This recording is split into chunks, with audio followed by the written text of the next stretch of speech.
Going to start. Okay, hello everyone in the 5 continents and welcome to another edition of our English online webinars. And as usual, please let me share my screen so you can see what we are going to do the following weeks.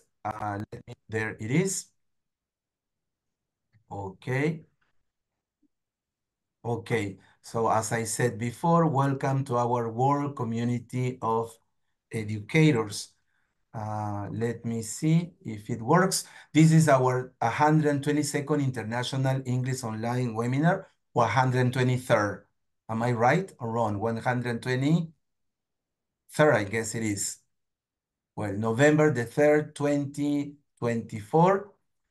If anybody wants to contact me because people are listening and watching us in Facebook Live, these are my social nets, all right? And who are our next speakers? Well, on November the 10th, we will have Eugenia Carrión Cantón from Argentina. Then on December the 8th, we will have Debra Suarez from the USA. And finally, on December maybe 15th, we will have live Christmas and New Year celebration facts. So who is our guest speaker today? Well, dear Dr. Devina, Chris works as an assistant professor at the Department of English, Patna Women's College, India. She earned her PhD in linguistics from Jawaharlal, I don't know if I am pronouncing properly, Nehru University, New Delhi, India, specializing in phonetics and phonology. Her main research interests revolve around phonetics, phonology, and language documentation. She has been a frequent guest speaker at various international symposiums and language festivals. She is the editorial board member of Vivid, Journal of Language and Literature, and international peer-reviewed journal published by English Department of Andalas University, Indonesia. And finally, she has been associated with the research methodology teaching program at institutions in abroad she has been affiliated with. And the broad goal of her research is to uncover, analyze, and preserve comprehensive linguistic data in prosody from speech communities within the Indian subcontinent. So once again, welcome and thank you so much, dear Divina, for having accepted our invitation. And the screen is all yours. You can share your PPT. Thank you, Jim, for the generous introduction. I would now like to share my screen.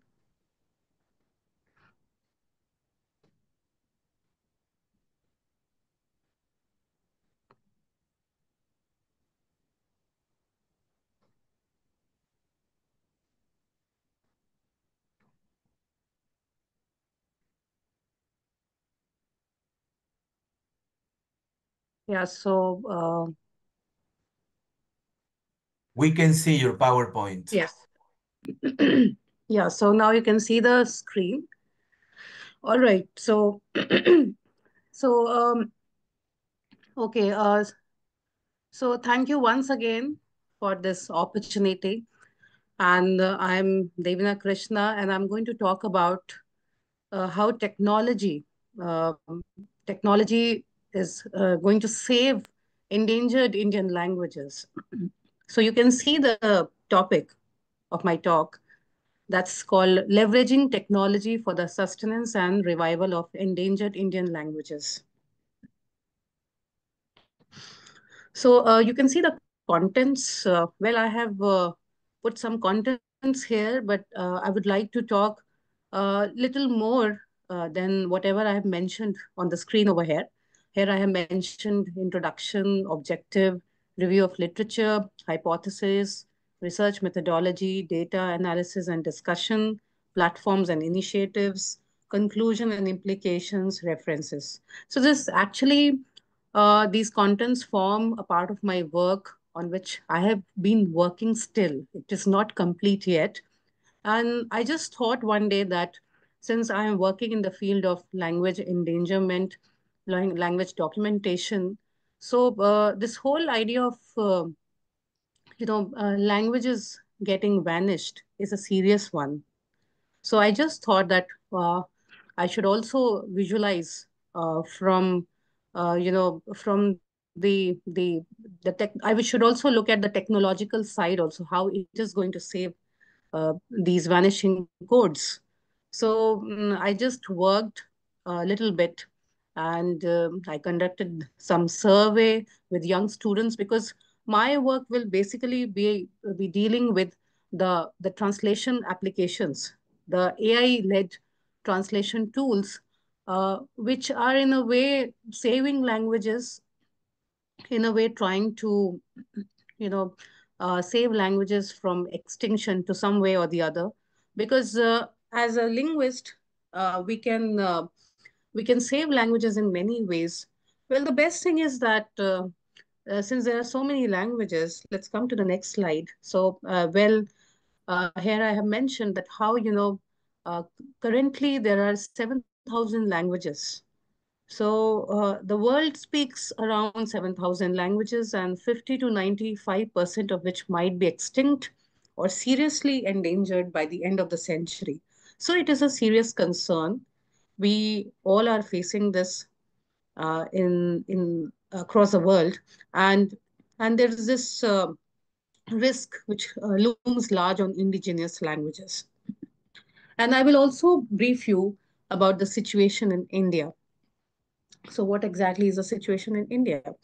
So, India is a multilingual nation, and there are lots of languages, mainstream languages. We have regional languages, we have national languages, we have lesser known languages also. And when it comes to lesser known languages, which are facing a lot of threat of being extinct. Why? Because there are some dominant languages, or there are some mainstream languages, and people speak those languages most of the times. And there are so many reasons why these languages are getting extinct. So it's a serious concern. And at this juncture, when we face this whole situation of language endangerment, as linguists, I always prefer to say that always speak your mother tongues. So whether your mother tongue is Hindi, or let's say Bangla, Gujarati, or any other language, one must hold on to the mother tongue, because languages die when speakers die. And sometimes what happens that there are various factors that actually cause the language death. Now, one such factor in present day times is climate change also. Now, you might be wondering how climate change is leading to the loss of language. Well, in many places, for example, if I talk about India, uh, climate change is seriously affecting the languages. So, for example, recently I was working on some tribes who reside in the northern part of the Indian subcontinent. And what happens with the tribes? They are basically, they are shepherds. And the extreme heat, or you can say the erratic rainfall, or you can say unexpected rainfall, all these causes these tribes to migrate to different places. And in some way or the other, these factors related to climate change are also affecting their occupation also. So, and that is a serious concern. And and because of that, their generations are also traveling to, or they are migrating. I should not say traveling, but migrating is a better word. They are migrating to different places in search of occupation, in search of education. So in a way, when they migrate to different place, they switch to different language. And as such, what happens? They stop speaking their own mother tongues. Now, I don't say there are people who still speak their mother tongues, but majority of the cases this is happening. And we are I'm in myself working on this in this area. So we look at what are the possible causes because of this language loss is taking place. So this is one aspect I'm saying. So this is one situation, and this is the climate change is one factor. Similarly, migration, and then we say the lack of intergenerational transmission. So when you don't pass your language to the next generation, so that also leads to a kind of language loss, because children, they are simply not aware of the language. So there are many reasons why, which causes, which causes a kind of, erosion, you can say. So as a linguist, I work, I try to look at languages which are facing vulnerability, especially, for example, if I'm currently living in the eastern zone of India. So there also I'm working on few languages which are facing vulnerability. So what can we do as linguists to preserve these languages? So obviously we document language. That is one way to preserve the data, preserve the language for future generations. So we document language, and as linguists we compile dictionaries, we compile grammars. Well, I have not compiled dictionary as such, though I have been doing some pilot work. But then, in general, a lexicographer, for example, is somebody who creates dictionaries. So that's one job. Then one can make grammars, one can produce grammars. One can even, try to document stories, or let's say folk songs, anything.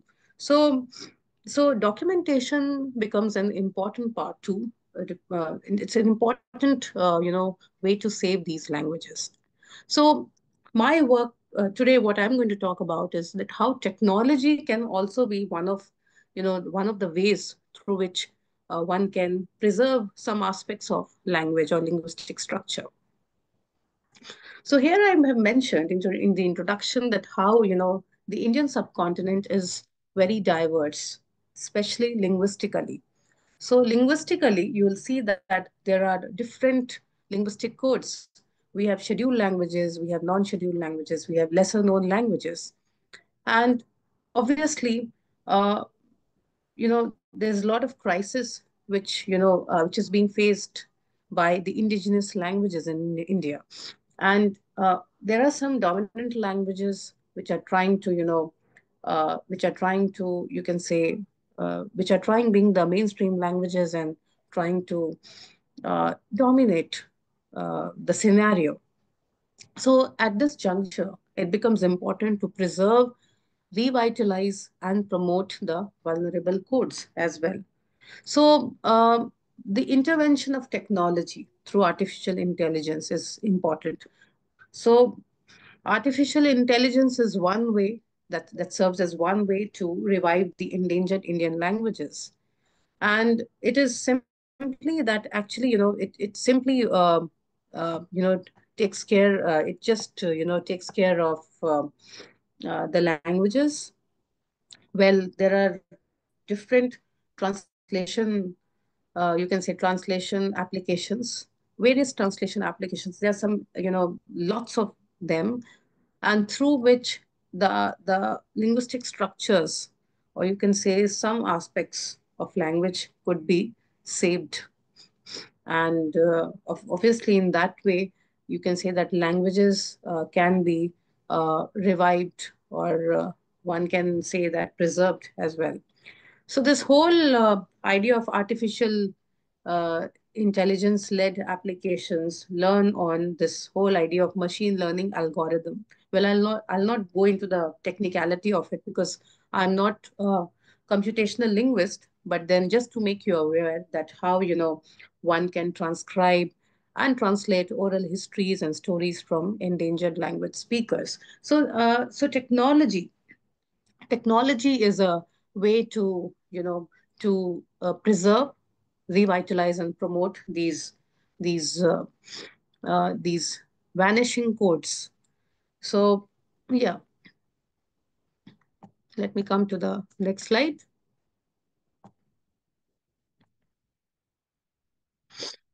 Now, what exactly is the objective of this work on which I'm working? So this is not, as I said, that this project of mine on which I've just started working, this is not complete. What you will see today is just an introductory part of it. But yes, it's an effort. It's an honest effort. So, well, there are some couple of objectives that I have mentioned here. So here uh, you know, I'm going to basically, you know, trying to show you the prolific role of artificial intelligence in enhancing language preservation through its contributions to translation mechanism.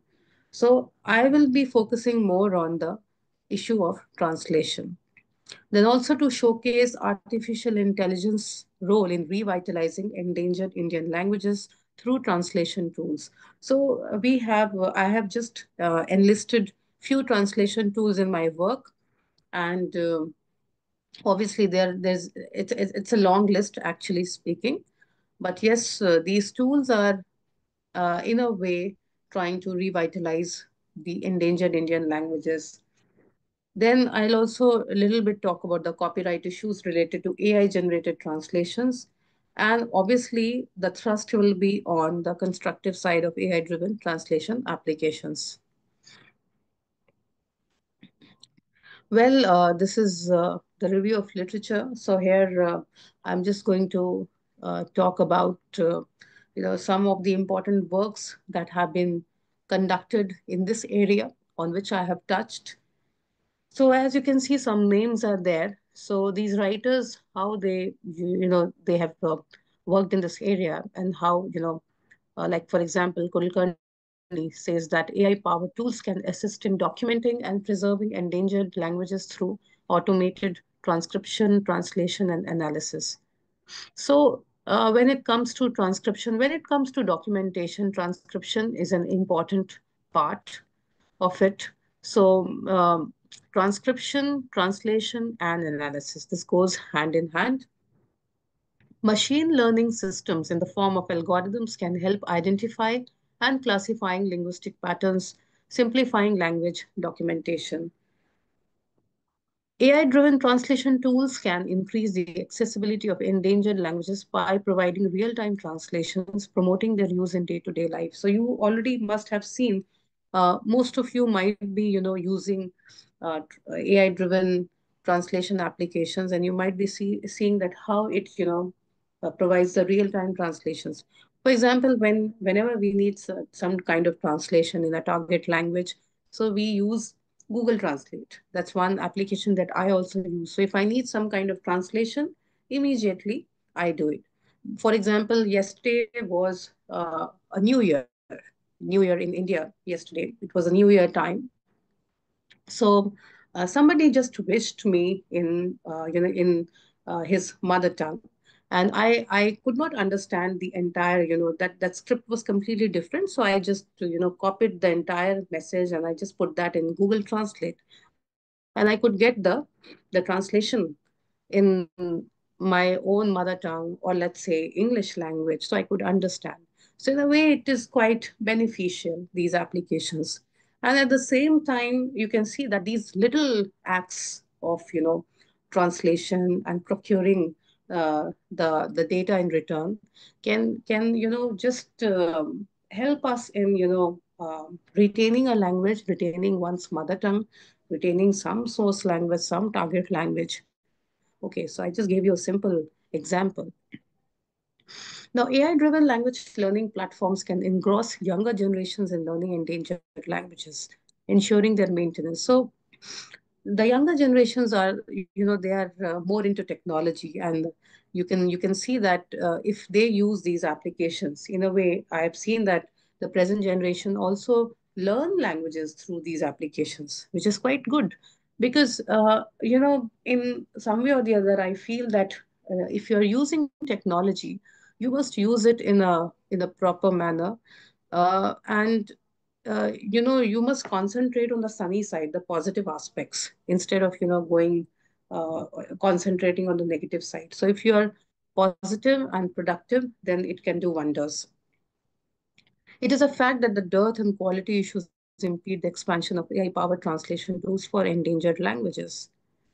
Well, so you know, uh, sometimes what happens is, like, there are some limitations, of course. I don't say that every part of technology, or every aspect that is connected with technology, you'll see some pros and cons. So well, in case of translations also, there are certain limitations also. and sometimes you don't get the right translation. So those are also issues. But I think people who are working on it, they're trying to make it better each time. So we are coming up with better quality every time. There's some updated version of the application. So let's just hope for the best. Previous works on AI translations and copyright issues stated that the term authorship should be redefined to include both humans and non-human authors. Yeah, so again, I have mentioned these names who have mentioned these ideas in their works. So these insights are taken from the experts. So it's true that there's always some kind of issue related to the authorship.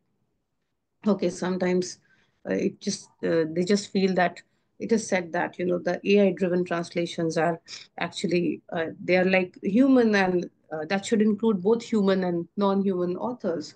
So obviously it's the work of human first. Okay, and the programs have already been done. So the machine is simply trying to generate, and that's why we say that generative AI. So simply it's just trying to generate. But yes, of course, there's a lot of human potential, that has been uh, being involved in this. Yeah. So I just look at this entire area of technology as being the savior in protecting these languages as well. And right now, if I say that Google Translate has included many languages, but it's still working to include more and more languages. I'll also talk about some other applications also, where one can translate and learn languages as well. So I just proposed these two hypotheses when I started working in this area. So I had two hypotheses. My primary hypothesis was that AI-led translation tools seek to revive endangered Indian linguistic codes, thereby making huge impact upon users. And I had a supporting hypothesis also, ancillary, which said severe copyright issues exist related to AI generated translations. So of course there are issues when it comes to copyright issues. Also there are issues that exist related to AI generation translations, and we cannot overlook those issues. But yes, uh, I have, as I said, that this was just a very introductory work of mine. I need to get uh, into the topic, more deeply, so that I come up with better results. But yes, Be- this is Before you go true. on, dear Divina, sorry to Yeah. interrupt. Do you think you Yes. could Do give you have us a a question? Yeah. you think you could give us a minute so Don, Fernanda, or Raj can make a question or a comment Yes. on Yes. what Sure. what Sure. Yeah. Yeah. thank Yeah. you so much. Thank you so much for letting me know. Yeah. If there are No, any so you questions can or drink comments, so you can drink some water too. absolutely, it's fine. But if you have Okay, any questions, comments, I yeah. would just look Thank forward you to. so much. Thank you so much, dear Divina. Don, Fernanda, Raj, if you have a question or a comment to make, go on, Don. Yes, I would. Thank you. I would love first. This is just so fascinating, and I have so many notes already. One of the things that you pointed out, and I thought that it is so wise, is how the potential for AI really engrosses the younger generation, and it is the younger generation that we need to not capture, but we need to for them to feel passionate about their mother tongues. And so I think meeting meeting them where they are is holds such potential. And so so that was one of my big takeaways that I was just musing on. And thank you also for highlighting how climate change leads to language loss, because Yes, that's yes. an Yeah, integral absolutely. This was element. not a part of my work, but since I was talking about the endangerment issue, it just, struck me to tell you that how climate change is, it's a very, important factor, how it is actually leading to language loss. Yes, and I think that needs to be studied a lot in detail, and I hope that I come with some good results in the future. Yes. Thank you It's so much, Dawn. Thank you for your positive comments. It's so absolutely motivating to listen to you. wonderful, and it's Thank so you both. important. One of the Thank you. things, oh, sorry. No, So no, I was no, just, go on, Dawn, go one on. of the things that I've noticed when when talking about global sustainability or climate change is in general, many people who are very well informed and educated about climate change and the impacts, but they don't realize the impact that it's having on languages. Exactly. And so I think the more that we share this information and really integrate that into the greater conversation is just so important. So thank you so much Yes, for Yeah. definitely. Thank Agree you with so you much. there, Yeah, Dawn. Raj, absolutely. please go on. Yeah, I just also want to mention Lewis has joined the call. I want to share that in multi-generational families, when in Canada, for instance, those Yeah, children speak languages more than in single family homes where parents may not pass on that language to their children. But when exactly. to live or auntie comes to live, then something different happens. Exactly. Yeah, that's a very positive thing. Yeah, so there are more chances because children actually pick up from their environment. So whatever they pick up from their environment. So if you have like it's a multilingual environment, nothing like it. So that's the best.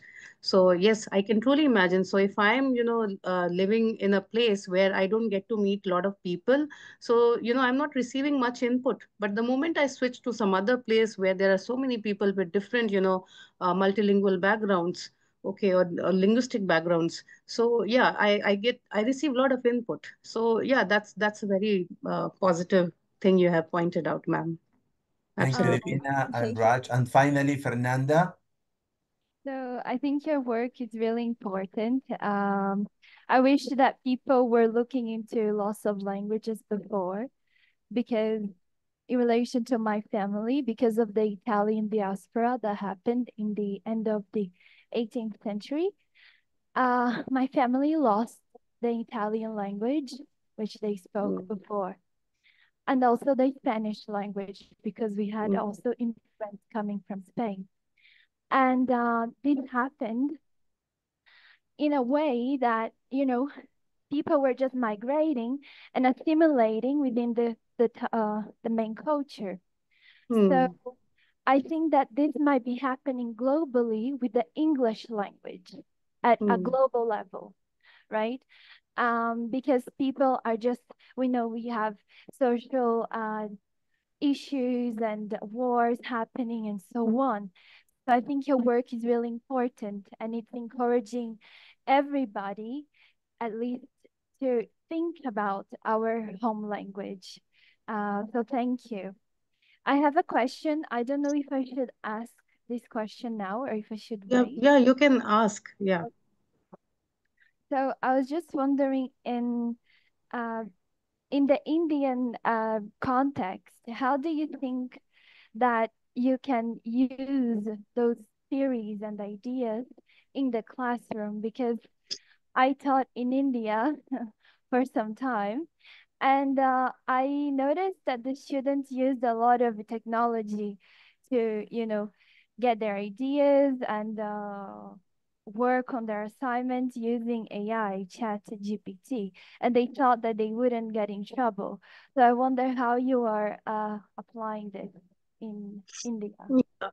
Yeah, so see, yeah, just to tell you a very honest thing, Chat GPT is something we can. I don't say that I'm completely against it, but then it is something as we always say that don't use anything in excess, and let's just look at the positive side. But then in some way or the other, I always tell my students, I tell my children, everybody around me that don't be just too dependent on it. Okay, because anything in excess is not right. So Right. something that should not actually, something that should not destroy your creative skills. Because in some way or the other, if you're totally dependent on Chat GPT, then your creative skills are going to be suffered. So the best thing is that, okay, fine, you can consult, but then at the end of the day, you need to, you need to come up with your own creative skills. So while in the school settings also or in classroom settings also, it just depends. Like, so if we are teaching, for example, if I teach, so obviously my mode of instruction is in English language. And sometimes what happens, there are students with different language backgrounds. So as we say, translanguaging, Dawn is an expert in translanguaging. So so we also, we do that.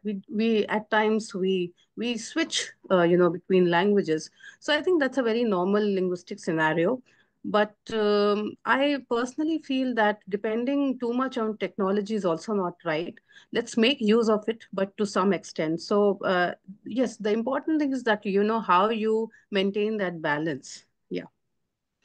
Thank you, dear Divina, Fernanda, Don, Wing, and Raj. Before you go on, dear Divina, there is a question for our good friend from Ecuador, Luis. Luis, he's asking us, is artificial intelligence already capable of analyzing language patterns and create predictive text models to assist in learning and using the language in daily communication? Yes, that's also interesting. Thank you, Luis, for the question. And as I said, that artificial intelligence, well, gone are the days. Earlier, we had a different definition of language, okay? And in present day times, when we talk about language, we simply cannot, think of, language without technology. That's the real, the real situation. Okay. And of course, as you have said, that is artificial intelligence already capable of analyzing language patterns and creating predictive text models? Yes, of course, it is capable, and it is actually, there are people who are experts, especially the computational linguists who are actually working in this area. Because I'm not a technician, I don't call myself a computational linguist. So, but yes, there are people behind this who are working tirelessly to make this happen. And every time you see, for example, if I talk about, these translation applications, so every time, the list is increasing. So if I say that Google Translate, for example, Santali is, it's a kind of vulnerable language. So Google Translate has included Santali. You can actually, translate English into Santali language or vice versa, or Santali into any language or vice versa. So maybe after a few months, you will see that some more languages have been added, okay, in the list. So it is getting advanced every time, and there are people working behind. So obviously, there are people who are actually making this happen. Yes. Yeah. Thank you so much, dear Divina. You may go on. We are all Yes. Okay, thank you. Thank you so much. And I think the comments that I got from the people who are there in the meeting, that was very motivating. And I think Great. this is what keeps us also going. And thank you so much. So, all right, I'll continue with the methodology part. So for this work, I actually, I employed a qualitative approach mingled with an exploratory research design. So I actually formed a questionnaire, and I'll also be showing some aspects of it. And I consulted some young undergraduate and postgraduate students of college as informants, because these youngsters were basically the ones who make use of these translation applications. And there were users of different translation tools and applications. So for example, it is true that majority of them opted for, the Google Translate application, but then there were few others also who opted for some other applications also. So this actually, actually got me to know the effectiveness of AI-powered translation tools in preserving the languages. And obviously, there's nothing in the world which does not face, challenges. Because getting, when you do some kind of research, true research is always there with lots of challenges. So my job was also to identify the challenges and opportunities in using AI for translation preservation. All right. So yeah. So now, as far as the data was concerned, so we always, rely more on the primary data because we consider it more authentic. So I just proposed to, employ a survey method. So survey analysis method was being used for gathering the first-hand information from the AI translation tools users, and a questionnaire on the topic was circulated. through WhatsApp, and data was collected in the form of the generated responses. So this was a simplistic approach that I used because, as I said, that this is just an introductory study, a very basic study, a very fundamental study. And other than that, I also banked on the secondary data sources also. So some important academic journals and some relevant web sources were also consulted. So there was this combination of primary data and secondary data as far as the data part was concerned. Now you can see on the screen, this is basically the part, the core of my research, that is the analysis and the discussion. So here I collected, I just had made few questions, and for example, I just wanted to, in this graph, you see a pie chart, and you see how, there is this section of Google Translate, and then you have another application that's called Bhashini. And these are Indian applications, Bhashini and Anuvadani, and there were some other applications also. So I just found from the survey that Google Translate is one application that was most popular among these youngsters.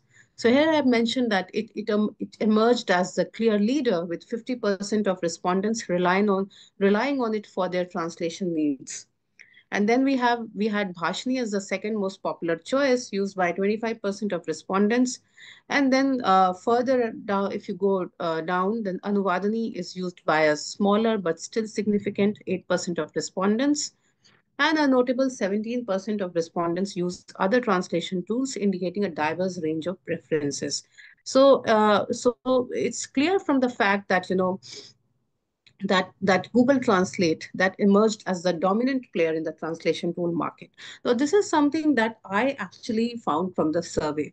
Okay, and since this is something I would like to tell you that I think it was the month of July when I conducted this survey, and every time when I do some research, I just carry it forward. Now again, I'm when what happened, like few days back, I also made a list of some more applications, and I'm still been working on that also. So I would like to again revise my work later, so that I come up with more research tools, or you can say translation tools, and find out, so there might be some kind of revision. I might find that there's some other tool which is emerging as a clear leader. So it just happens, this is a very normal part of research, that every time when you, for example, if you want to collect some data on a language on some aspect, you get the data, and maybe after 1 year, again you survey the region or the people, and you get some more data, and then you revise your data. Okay, so this is a revision, a normal revision from time to time. But yes, this is true that in the survey that I conducted, Google Translate emerged as a clear leader. Then there was this question whether, there's this satisfaction and confidence, the receivers receive in using translation tools. And 67% of respondents strongly agreed, indicating a high level of satisfaction and confidence in using translation tools. And then further 17 agreed, showing a significant majority of users who are comfortable and content with translation tools. Then a small but notable 8% of respondents slightly agreed, indicating some reservations or limitations in their satisfaction. And only 8% of respondents disagreed, suggesting a minority of users may have had negative experiences or concerns with translation tools. So you can see that a majority of them strongly agreed that they received a lot of satisfaction and confidence while using these translation tools, which is a positive side. So in a way, because these youngsters, we always see that youngsters, they depend a lot on technology. So in one way or the other, this side was also being captured through the survey, that how, not only they translate, but they are also learning language also in some way or the other. Because when you translate, in a way you are trying to learn you are learning also those linguistic structures. Okay, so this was again a very positive scenario. Then this point was, uh, how, the benefits of translation application services far outweigh the drawbacks. Now, 67% of respondents strongly agree, indicating a strong conviction that the benefits of translation application services far outweigh the drawbacks. Then again, there was this further 17% agree, how bringing the total percentage of positive responses to 84%. So again, the vast majority of users believed the advantages of translation application services significantly outweigh the disadvantages. So as I said that we have limitations also. We have, see, both the sides are there. We have the positive sides, we have the negative sides, but then people strongly believed in the benefits of these applications. So as I said that if we focus on the positives, if we focus on the plus sides, or you can say the sunny side, then it appears a very happy, then there's a happy picture. Whereas in contrast, only 8% of respondents strongly disagree, indicating a strong belief that the disadvantages outweigh the advantages. So there are people, who always, there are people with difference of opinion, and that's something very, very normal. So that's why through these surveys, you get the mindset, you get to know the mindset of people, their perception, and then the additional 8% disagree, bringing the total percentage of negative responses to 16%. So this suggests that a small minority of users believe the disadvantages of translation application services are more significant than the advantages. So this was quite interesting. And because I always feel that just simply relying on the secondary sources is not right. When we do research, there is something called, when it comes to the what should I say, the methodology part. So sometimes, and or let's say the collection of data is concerned, so there's something called the desk job.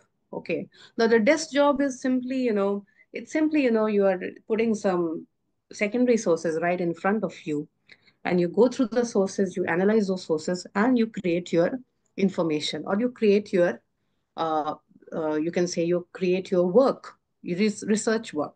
But that is based on secondary information. And sometimes it may not be very authentic as compared to the primary data, which is just first hand data, which is raw. It can be, the survey is also like that only. You can conduct that in online form, you can conduct that in offline form, you can conduct personal interviews and find out the views of people, and that gives you more satisfaction. So obviously this survey which I conducted, that was through the online channel, but then it was satisfying. Then there was this question whether these applications play a significant role in reviving endangered languages.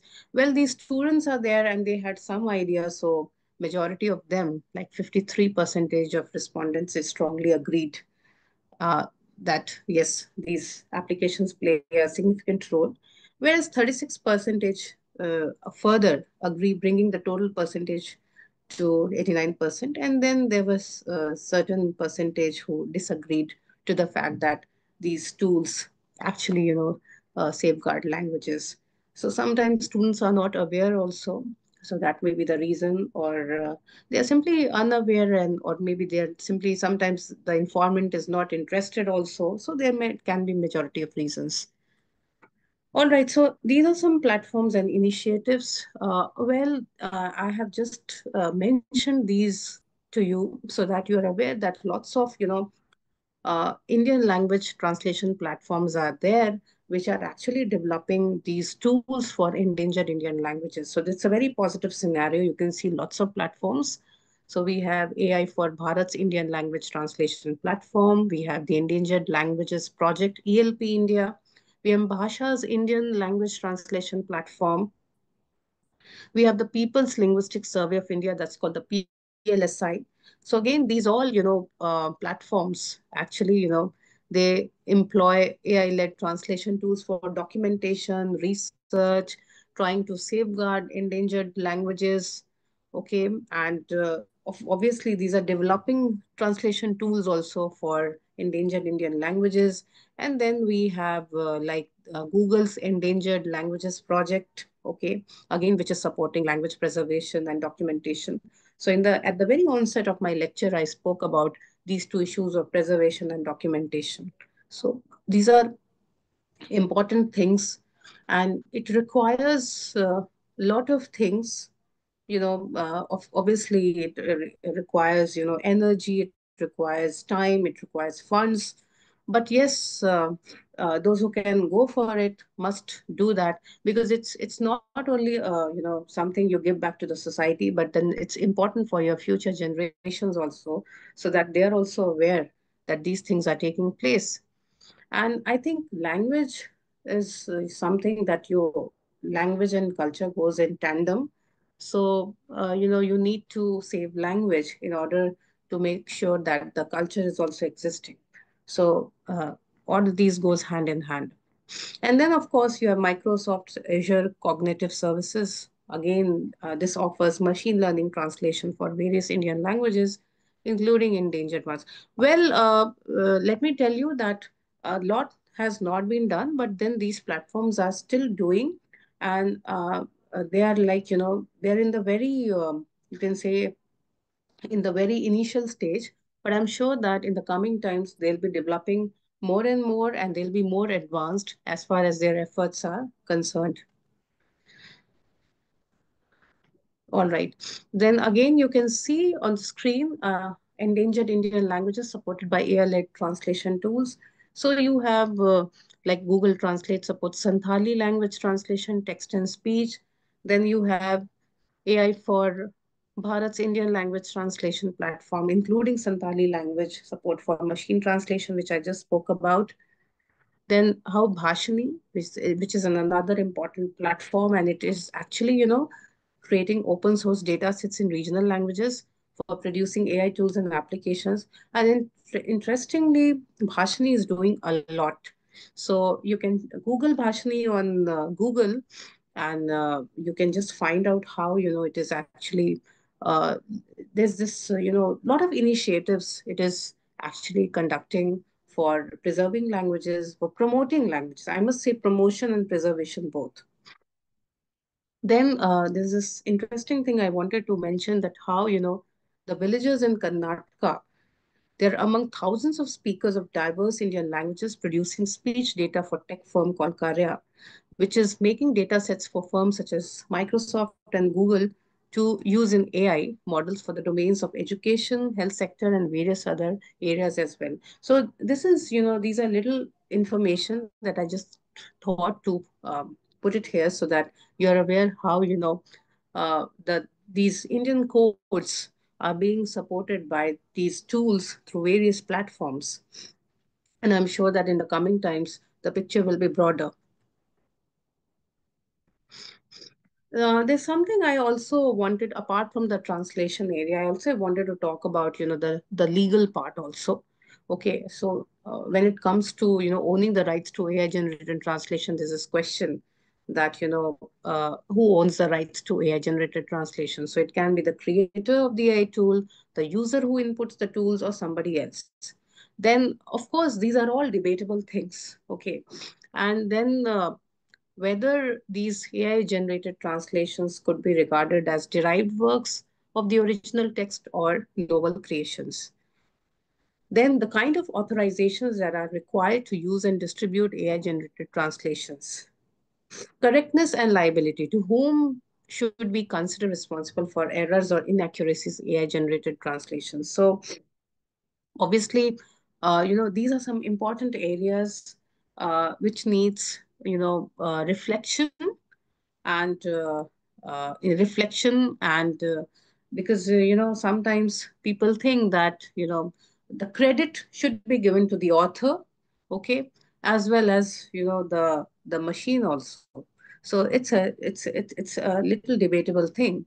And when it comes to the point of inventiveness and creativity, the question is that whether AI generated translations be considered original and creative works, or are they simply mechanical reproductions? Well, it is generative. So we don't say that AI is creative, but we say that AI is generative. And obviously they are simply, they are mechanical reproductions. Okay.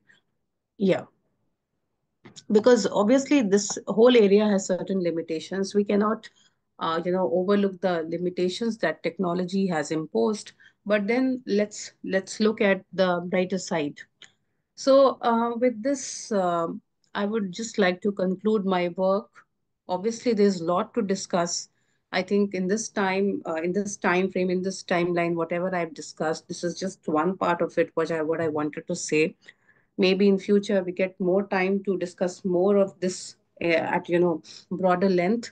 So, well, the idea is just to tell you how, basically, see, I just want to spread this whole idea of language endangerment, because we are concerned about so many factors. But then we should also remember that in a way or the other, we should also save our languages. We should speak our mother tongues, we should speak our languages. And what, as a common person, as a lay person also, what can we do to save our languages? Well, the simplest thing is to speak one's tongue, and to promote as much as we can. And then as a linguist, I have seen how there are different ways to promote a language, or preserve a language. And in today's scenario, technology, when we are living in the area of in the era of artificial intelligence, how technology is serving, you can say, or is trying to take care of these vulnerable codes, okay, through various ways. So obviously these AI powered translation tools, it's one area. Okay, so I just wanted to throw light upon these technologies, uh, because India is a multilingual society. There are so many languages. I said in the beginning, we have scheduled, non-scheduled, lesser known. So obviously, uh, you know uh, it is important that we must, try to also, be empathetic towards other languages also. Okay, languages which are, not the mainstream languages, languages which are facing extinction, languages which are vulnerable. See, endangerment has different levels. There are certain languages which are safe in India. Let me tell you, it's this is something which is, applicable globally. Okay, so even you will be seeing in your situation, in your area or geography. So you'll see that there are some languages which are safe, there are some which are vulnerable to some extent, there are some which are critically endangered. Okay, so it is time that we must address this issue and promote as much as we can. Okay, so the point is to make an inclusive society where you have respect for all languages, and you can just go on, because I think learning, you can learn as many languages. If you know English so fluently, you can learn the local language as well. You can go on learning classical languages, you can go on learning as much. So it just improves your cognitive abilities. So as I said, that through my work, I try to, find out how, technology is also intervening as far as, reducing the risk of language loss is concerned. And well, we know that these tools, which I have been talking about, there are pros, there are cons, but then it is true that in a way we look forward to days where when we'll say that yes, artificial intelligence has truly led to the language maintenance. So it is doing, people are working on it, people are coming up with different platforms. They're trying to include as many languages as they can in within their translation applications. So the list is increasing. That's the best side, and let's just hope for a brighter future for these languages. So this is one thing I just wanted to tell you through my talk, that as speakers of our mother tongues, we must hold on to our mother tongues, and that's the best thing we can do.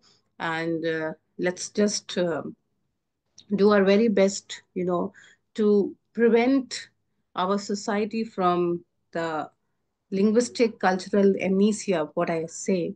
So with that, I just come to the end of my talk. These were some of the references which I referred to while I was working on this research of mine. So these are some important references. I could not accommodate a lot in this, but then these are some which I could. And with that, I come to the end of my talk. Thank you so much for joining me. Thank you, dear Divina, for such an insightful and very provocative and very educational and presentation on how technology can help to preserve endangered Indian languages. I want to thank you very much because I know that it's late in India now, but thank you so much. And Don Wing from the USA, Fernanda Felix from Brazil, Raj Jill from Canada, I want to thank you too. And also Zulema Mamani from Bolivia, and also Luis Bermudez from Ecuador, and all the people who were listening to us and watching us in Facebook Live. I don't know if you ladies and you gentlemen have something to say to our guest speaker this morning. Anyone, please go on. I was just gonna, I'm wrestling with how you lifted the complexities of all of this, because how we're all wrestling with the benefits and the challenges of AI, and how it is through modernization that we're losing so many of our global languages. And yet now, through modernization and the integration of AI, we're saving them and revitalizing them. So it just highlights the complexities of all this beautifully. Thank you so much. Yeah, I would like to add something as you were closing and giving your final thoughts. I think I am a little bit doubtful as to whether technology can really help save languages, because if before people lacked the discernment to learn languages, I think right now we are at times where people are less interested, even more disinterested to learn. So I think that perhaps the focus would be more on helping our students become more literate, more aware of what it means to speak and to know another culture, rather than just to use technology without knowing what they're doing. So this issue was widespread in India. In classrooms, the students were always using ChatGPT without any discernment whatsoever, and they lied a lot in relation to, the validity of their work. So I think that we have to think very carefully about how we are using technology.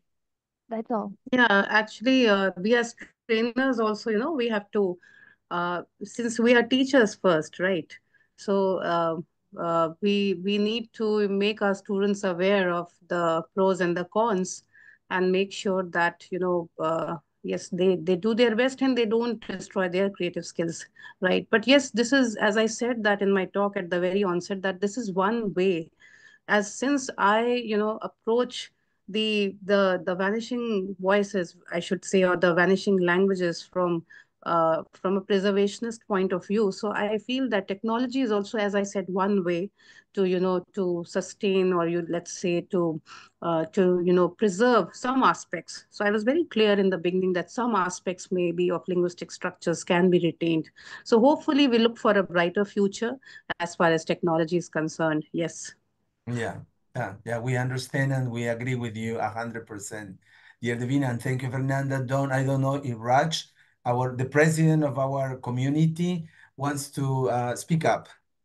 Well, I was just going to say in Canada, some of the indigenous cultures are a spoken culture. They have very few resources for written resources. So people Yeah. are typically trying to write down from the elders the information so that it can be continued. But also Oh, want to that's wonderful. yeah, and also want to talk about how people are getting by doing Google thing, Google Translate, but not actually learning the language, going to a different country, using Yeah. Google, Yeah. getting not actually learning the language. Yeah. Yeah, that's true. I mean, that's the primary focus is on, trying to receive the translation, the trying to, but yeah, in some way or the other, just, learning in the sense that maybe some aspects of it, you can just get to know about the language, you want the text that you want to receive as in the form of target text or whatever. But yes, the primary focus is on receiving the translation, right? Thank you so much. I'm quite inquisitive to, maybe in the future, I would like to discuss with you about those spoken languages on which, people are trying to work and come up with the written thing. Yeah. To Well, for preserve sure. language. Yeah, thank you. Yeah, thanks everyone. I don't know if Luis from Ecuador or Zulema from Bolivia want to say something. Well, I would say that thank you for this talk because in many ways it has been a wake-up call. Yes. Not the languages that we lose when we don't pay attention to them and we don't worry about what we are losing. It's also the cultural baggage that is behind everything else that we are also losing. Right. Yes, because in Ecuador, which is such a small country, there were many languages, and some of them are already lost forever. And if we cannot allow for that to continue, there are still languages that we can say, and if modern technology can help us out with that, that would be wonderful. Thank you, dear Luis in Ecuador. And well, thank you once again, dear Divina, and we hope to have you back with us in 2025. Please, if you want to present any other topic that give us a more ample view of what's going on in India, please, about education, English, whatever. Thank you so much, dear Divina. Thank you, Raj, Luis, Don, Fernanda, and from Bolivia, Zulema, and all the people who are listening and watching us in Facebook Live. By the way, let me say that I'm meeting with Don and meeting Don and Fernanda in Colombia for a conference. And it's beautiful that little by little we are meeting each other in person. And this is wonderful. And we hope to have you here in Latin America or in North America or in Canada, wherever, please, dear Divina. Time for you Yeah. to say goodbye, Thank you so Divina. much for warm invite. I would really like to be a part of that in future. And I wish all the best to all the presenters, Dawn, you, and everybody who is going to present for your future endeavors. My best wishes are there, and I really look forward to see you all in person soon. Yeah. Yeah, thank you. Well, thanks Thank you so everyone, much. and see you when let me share when it exactly. Yeah, November the 10th. Oh, that next Sunday. It is next Sunday. We will have Eugenia Carrion Canton from Argentina. She will be talking about Mind Your Language, developing plurilingualism, awareness, translanguaging, and critical citizenship in ELT. Well, thanks everyone. Have a wonderful Sunday and see you next Sunday. Bye bye, everyone. Okay. Okay. Bye bye. Bye-bye. Goodbye. Bye bye. Bye bye.